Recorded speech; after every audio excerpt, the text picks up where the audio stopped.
नमस्कार दोस्तों, VK knowledge electrical में आप सभी का स्वागत है। कंपटीशन एग्ज़ाम्स के प्रीवियस पेपर लेकर हम एक बार फिर उपस्थित हैं। दोस्तों, पेपर इंडियन स्टैटिस्टिकल इंस्टीट्यूट भारतीय स्थितिक संस्थान का है। पोस्ट का नाम है इलेक्ट्रीशियन और एग्ज़ाम डेट है 13 मार्च 2022, यानी रिसेंट का पेपर है। अच्छी बात है, 2022 का एग्ज़ाम है, हमें पता लगे क्वेश्चनों के लेवल कैसे रहे थे। विशेष तौर से टेक्निकल हेल्पर का एग्ज़ाम होने वाला है, सो उसके लिए ये बहुत इम्पोर्टेंट पेपर रहने वाला है। यानी अगर ये क्वेश्चन टेक्निकल हेल्पर में आ जाते हैं तो आपका स्कोर क्या रहेगा, मुझे कमेंट करके ज़रूर बताइए। इलेक्ट्रिशियन ट्रेड से रिलेटेड इसमें टोटल 50 क्वेश्चन है दोस्तों, और पेपर को हम 2 पार्ट में सॉल्यूशन करेंगे। पार्ट 1 में 1 से लेकर 25 तक सभी प्रश्नों का सॉल्यूशन करेंगे, जबकि 26 से लेकर 50 तक पार्ट 2 में आएगा। उसके लिए आप चैनल सब्सक्राइब करके रखें, जब भी वीडियो अपलोड होगा आपको उसका नोटिफिकेशन मिल जाएगा। आगे बढ़ने से पहले निवेदन रहेगा, चैनल पर नए हो तो सब्सक्राइब ज़रूर करना। इस वीडियो के डिस्क्रिप्शन में लिंक दिया हुआ है, हमारा एंड्रॉयड ऐप डाउनलोड कीजिए। ऐप में फ्री प्रैक्टिस टेस्ट उपलब्ध है, कंप्लीट पेड कोर्स भी अवेलेबल है। पूरे भारत में किसी भी एग्ज़ाम की आप तैयारी करें, एक मोस्ट इफ़ेक्टिव कोर्स आपको यहाँ पर मिलेगा। चलिए दोस्तों, क्वेश्चनों से शुरू करेंगे।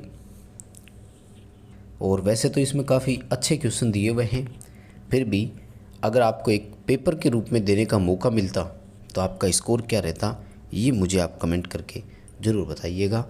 दोस्तों, पेपर में क्वेश्चन केवल इंग्लिश में ही है, लेकिन हम इसको हिंदी में एक्सप्लेन कर लेंगे, और मुझे लगता है हिंदी और इंग्लिश दोनों के विद्यार्थी इसे आसानी से समझ पाएंगे।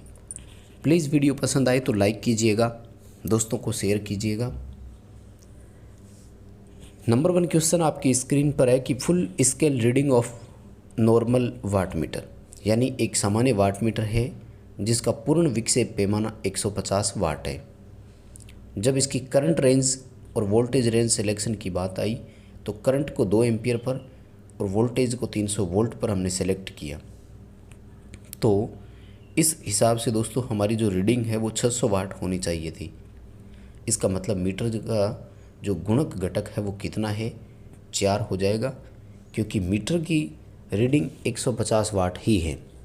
यानी आपको मीटर जो रीडिंग देगा उसे 4 से मल्टीप्लाई करना है ताकि वास्तविक रीडिंग हम निकाल सकें। बी उत्तर होगा, गुणक घटक का मान 4 है।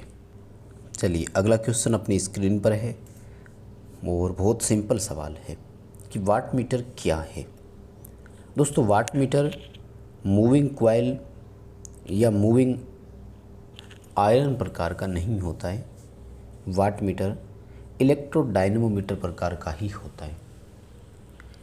हालांकि डायनेमोमीटर प्रकार का जो मीटर है इसमें कुंडली मूव करती है, इसलिए मूविंग कॉइल की श्रेणी में इसे ज़रूर रखा जाता है।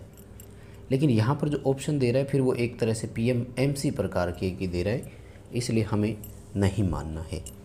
जनरली वाट मीटर के 2 प्रकार होते हैं, वैसे ओवरऑल 3 प्रकार होते हैं। एक वाट मीटर का प्रकार है इंडक्शन वाट मीटर, जिसे हम एसी में सर्वाधिक यूज करते हैं। दूसरा है इलेक्ट्रोडायनेमोमीटर प्रकार का, जिसे हम एसी और डीसी दोनों में पावर नापने के लिए यूज़ कर सकते हैं। और तीसरा होता है इलेक्ट्रोस्टैटिक वाट मीटर, जिसका उपयोग सामान्यतः नहीं किया जाता है, कभी कभार ही करते हैं।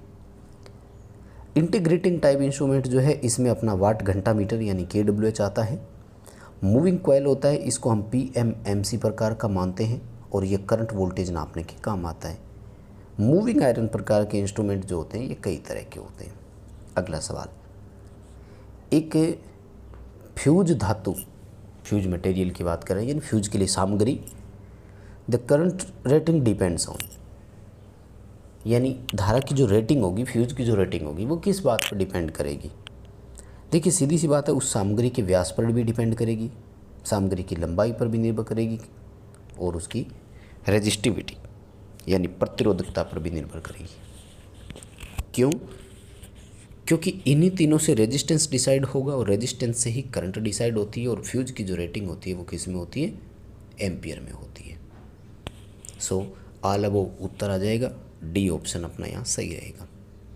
अगला सवाल, लेड एसिड बैटरी जब चार्ज होती है हायर करंट रेटिंग पर इसकी नॉर्मल करंट रेटिंग से तो क्या होगा?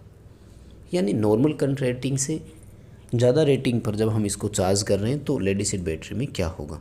देखो, तापमान के मान में वृद्धि होगी, प्लेटें मुड़ सकती है। प्लेटें मुड़ने की इस प्रक्रिया को हम क्या कहते हैं? शायद आप सब जान भी गए होंगे, बकलिंग दोष इसे बोला जाता है ना। Excessive amount of gas is produced, यानी अधिक मात्रा में गैस भी निकलेगी उसमें। ऑल अबव उत्तर हो जाएगा, सारे ऑप्शन सही है, डी आएगा। अगला सवाल, 3 phase squirrel cage induction motor के लिए गति नियंत्रण की विधि कौन सी नहीं है? डी ऑप्शन देखिए ध्यान से, रोटर रेजिस्टेंस कंट्रोल मेथड। दोस्तों ये केवल और केवल वाउंड रोटर मोटर पर अप्लाई हो सकती है, और वाउंड रोटर मोटर बोलें तो स्लिप रिंग मोटर का ये दूसरा नाम होता है।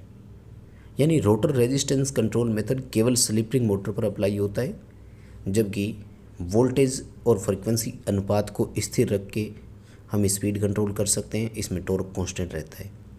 फ्रीक्वेंसी कंट्रोल हो ही सकता है, आजकल AFD या VFD का इसके लिए यूज किया जाता है, और वोल्टेज कंट्रोल मेथड भी है। सो डी उत्तर होगा, रोटर प्रतिरोध नियंत्रण विधि।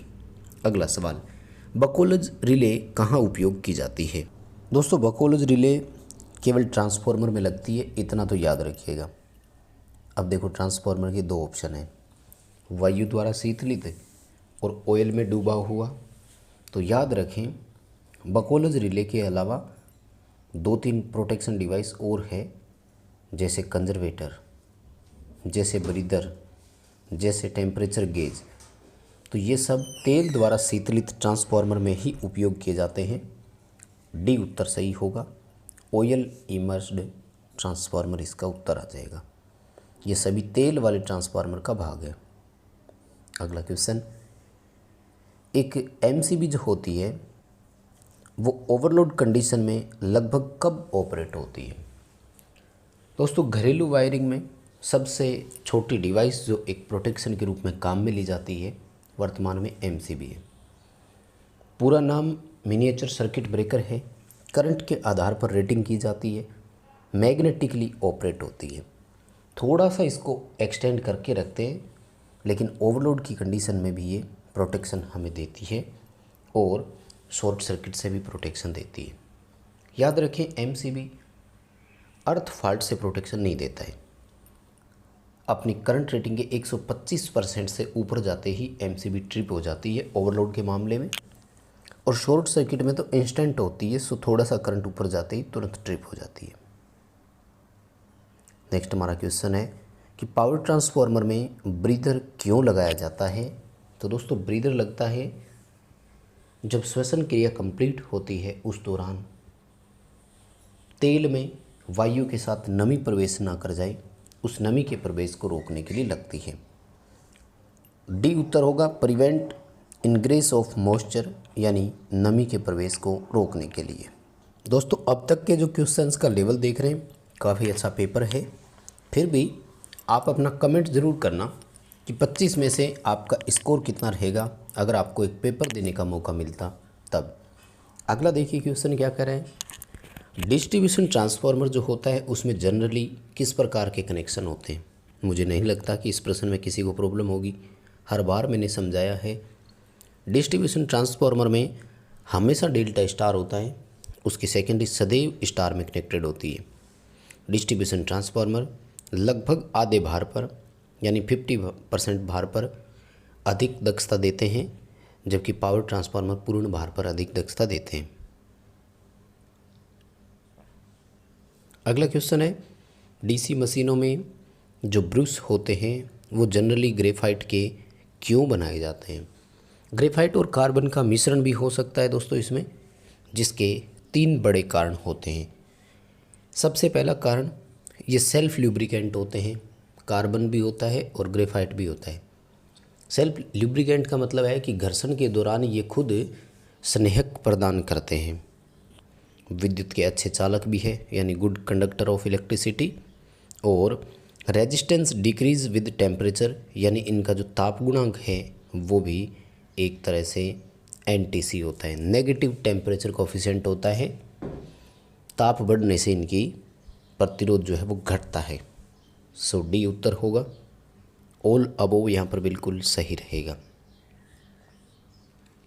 अगला सवाल है कि DC शंट मोटर बिना स्टार्टर के स्टार्ट कर दी जाती है और उसके बाद जो रिकमेंडेड पोजीशन होती है सीरीज रियोस्टेट की फील्ड और आर्मेचर दोनों में, तो वो क्या होनी चाहिए।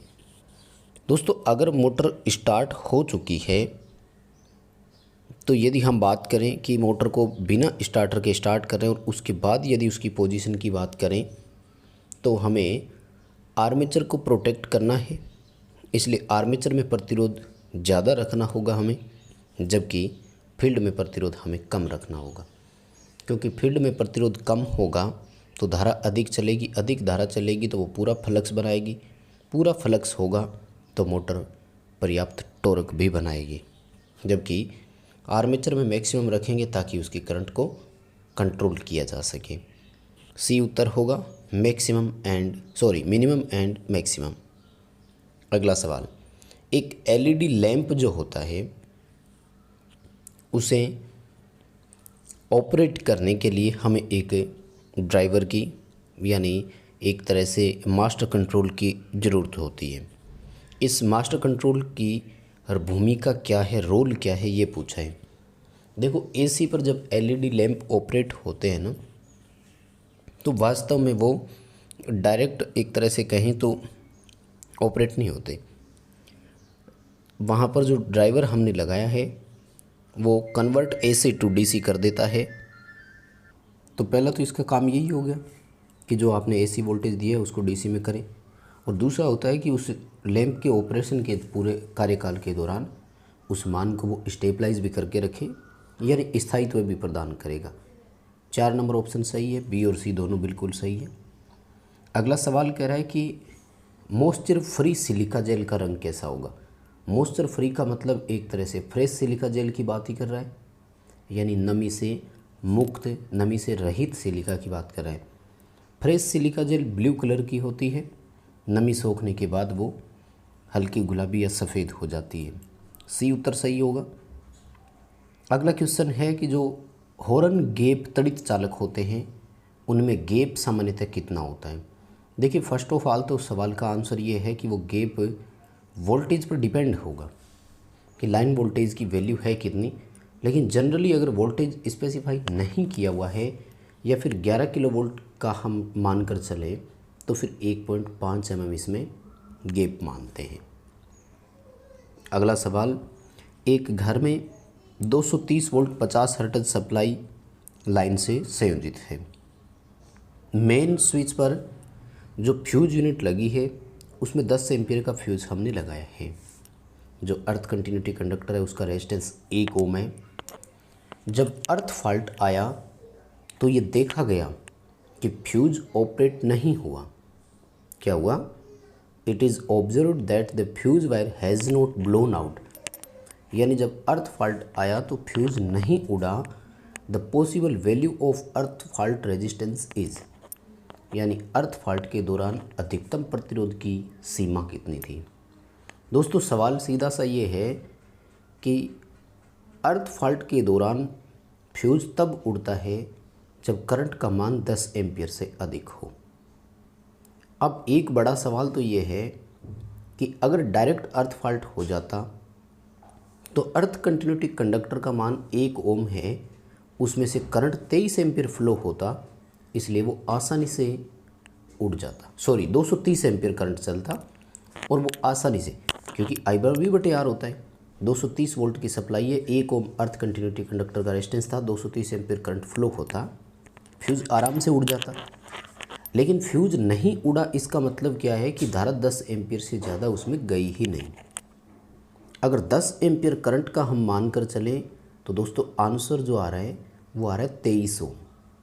यानी अगर रेजिस्टेंस 23 ओम या इससे ज़्यादा होगा ना तो धारा का मान 10 एम्पीयर से कम होगा, और करंट का मान अगर 10 एम्पीयर से कम होगा तो फ्यूज़ नहीं उड़ेगा। इसका मतलब उस परिपथ में अर्थ फॉल्ट रेजिस्टेंस की जो वैल्यू है वो कितनी है, 23 ओम से अधिक है। अब आप अगर ऑप्शन देखें तो हम समझ रहे हैं कि 23 ओम से अधिक का ऑप्शन ही हमें केवल एक ही दिया गया और इसका मान है 25 ओम। यानी यहाँ पर 24 ओम, 25 ओम, 26 ओम, 27 ओम जो भी ऑप्शन होते वो सारे सही होते। 23 ओम से ज़्यादा होने चाहिए थे क्योंकि करंट 10 एम्पीयर से ऊपर जाता, जैसे ही करंट 10 एम्पीयर से ऊपर होता तो फ्यूज उड़ जाता। अगला सवाल, 220 वोल्ट 50 हर्ट्ज एसी पावर है, इसमें पीक वैल्यू कितना होगा। दोस्तों पीक वैल्यू निकालने के लिए आपको क्या करना होता है, क्योंकि ये जो दिया गया मान होता है ये हमेशा आरएमएस मान होता है। आरएमएस मान से पीक वैल्यू ज्ञात करनी है तो आपको उस पीक वैल्यू को 1.414 से क्या करना होता है, मल्टीप्लाई करना होता है। यानी 220 इंटू √2 हमारा उत्तर आ जाएगा। बी उत्तर यहाँ पर सही रहेगा। 220 को 1.414 से मल्टीप्लाई कर दो, उत्तर आ जाएगा। अगला सवाल देखिए, ACSR जो चालक होते हैं उसमें स्टील तार का उद्देश्य क्या है। दोस्तों पूरा नाम होता है aluminium conductor steel reinforced wire. तो जो स्टील की तार होती है इसका काम होता है टेंसाइल स्ट्रेंथ इंक्रीज करना, यानी यांत्रिक सामर्थ्य बढ़ाना, मैकेनिकल स्ट्रेंथ बढ़ाना। एक तरह से आप इस क्वेश्चन का आंसर बहुत आसानी से दे सकते हैं। दोस्तों अगर बात करें यहाँ पर ग्रेन्स की तो देखो ग्रेन्स को अपन बोलते हैं दानेदार। ल्यूज का मतलब हो गया एकदम गिल्ली मिट्टी, यानी शॉर्ट भाषा में बोलें तो ये दलदल की बात कर रहा है यहाँ पर। ग्रेनुलर ल्यूज सॉइल का मतलब है दानेदार ल्यूज मिट्टी है, यानी इतनी गिल्ली है कि उसमें दाने से है और वो दलदल बोलते हैं ना अपन जिसको, उसकी बात कर रहे हैं। तो इस तरह की मिट्टी जो है वो अधिक अर्थ रेजिस्टेंस प्रदान करती है। ए उत्तर आएगा, हायर अर्थ रेजिस्टेंस प्रोवाइड करवाती है। अगला क्वेश्चन बहुत इंपॉर्टेंट क्वेश्चन है और बहुत आसान सा क्वेश्चन है। कह रहा है कि RLC सीरीज कॉम्बिनेशन में जब रेजोनेंस कंडीशन आती है यानी अनुनाद की अवस्था आती है उस समय इम्पीडेंस Z का मान किसके बराबर होता है। तो कितना सिंपल है माय डियर। सीरीज रेजोनेंस में जब XL और XC एक दूसरे के बराबर होते हैं तो उस दौरान इम्पीडेंस और रेजिस्टेंस बराबर होते हैं। परिपथ का पावर फैक्टर इकाई होता है, फेज अंतर 0 डिग्री होता है। सबसे अच्छा क्वेश्चन है और सबसे इम्पोर्टेंट क्वेश्चन है। अगला सवाल, जिग-जैग ट्रांसफॉर्मर जनरली किसके लिए काम में लेते हैं। दोस्तों जिग-जैग वास्तव में इंटर स्टार का ही एक रूप होता है, यानी ट्रांसफार्मर की सेकेंडरी साइड में जब स्टार हो और उसको न्यूट्रल नहीं कर सकते, न्यूट्रल को ग्राउंड नहीं कर सकते हम, तो वहाँ पर इंटर स्टार संयोजन किए जाते हैं। यानी जनरली ग्राउंडिंग के लिए हम जिग-जैग का उपयोग करते हैं और ये हमेशा सेकेंडरी साइड में ही होते हैं, जिग-जैग याद रखना। अगला सवाल है कि AC जो लाइन होती है उसका प्रभावी प्रतिरोध DC की तुलना में अधिक क्यों होता है। इसके दो बड़े कारण होते हैं दोस्तों, स्किन इफेक्ट और प्रॉक्सिमिटी प्रभाव। स्किन इफेक्ट को हिंदी में त्वचा या सतह प्रभाव के नाम से जानते हैं और प्रॉक्सिमिटी प्रभाव को हिंदी में समीपता प्रभाव के नाम से जानते हैं। ये दोनों ही प्रभाव DC में नहीं होते, जब AC में ये पास पास के चालकों को इफेक्ट डालते हैं, जिस वजह से AC का इफेक्टिव रेजिस्टेंस अधिक होता है। हालांकि ओमिक प्रतिरोध दोनों का समान होता है। अगला जो क्वेश्चन है वो कह रहा है कि क्लैंप मीटर का कार्यकारी सिद्धांत किसके समान है। दोस्तों क्लैंप मीटर का दूसरा नाम टोंग टेस्टर भी है, स्प्लिट कोर टेस्टर भी कहा जाता है और वास्तव में ये एमीटर और CT का कम्बिनेशन है, इसलिए इसका वर्किंग प्रिंसिपल वही है जो CT का है, यानी करंट ट्रांसफार्मर के समान इसका कार्यकारी सिद्धांत होता है। DOL स्टार्टर यानी डायरेक्ट ऑनलाइन स्टार्टर किस तरह की रेटिंग के लिए काम में लेंगे। तो जनरली 5 HP तक हम काम में लेते हैं। कुछ बच्चे कंफ्यूज रहते हैं 3 HP में, देख लो इस क्वेश्चन में ऑप्शन ही नहीं आया। तो डायरेक्ट ऑनलाइन स्टार्टर जो है हम उसको 5 HP तक जनरली काम में ले सकते हैं। अगला सवाल, डेल्टा संयोजित एक मोटर है, जब इसे ड्यूअल स्टार्टर से स्टार्ट किया गया तो इसने करंट ली थी 30 एम्पियर। जब इसे स्टार डेल्टा स्टार्टर से चलाएंगे तो स्टार्टिंग धारा कितनी होगी? दोस्तों याद रखना, मैंने कई बार आपको बताया है, स्टार की अपेक्षा डेल्टा में लाइन धारा 3 गुना अधिक होता है। जब आपने डेल्टा में चलाया तो 30 एम्पियर है ना, इसका मतलब जब स्टार में चलाओगे तो करंट कितनी होगी? 10 एम्पियर होगी, यानी उसकी 1/3 होगी। और स्टार्टिंग करंट को कंट्रोल करने के लिए ही तो हमने फिर ड्यूअल स्टार्टर की जगह स्टार डेल्टा स्टार्टर को प्राथमिकता दी है, ताकि करंट कम हो जाए। अगला सवाल, जब पावर फैक्टर घटेगा तो उसी पावर खपत के साथ यानी P कांस्टेंट रहना चाहिए, परिपथ की धारा पर क्या प्रभाव पड़ेगा? दोस्तों अगर सिंगल फेज सर्किट में भी हम ले लेते हैं इसको, तो फिर P/V इंटू कोस फाई होता है, क्योंकि एक्चुअल में P बराबर VI कोस फाई होता है। अब वो कह रहा है कि आपको इस पावर को कांस्टेंट रखते हुए, यानी सेम पावर कंजप्शन की बात कर रहे हैं, अगर पावर फैक्टर घटेगा तो दोस्तों करंट बढ़ेगा, यानी लोड उसी मान पर क्या करेगा? हायर लाइन करंट लेगा। तो बस दोस्तों ये थे 25 प्रश्न हमारे आज के। जल्द ही आपको इसका पार्ट 2 मैं प्रोवाइड करवा दूंगा। बस आप लाइक्स की थोड़ी संख्या बढ़ा दीजिए प्लीज़, दोस्तों को शेयर कीजिए, आप भी लाइक कीजिए। चैनल पर नए हो तो सब्सक्राइब कीजिए, ऐप डाउनलोड ज़रूर कीजिए। आप प्रैक्टिस टेस्ट अटेंड कर सकते हैं, वहाँ पर आप पेड कोर्स ले सकते हैं वहाँ से।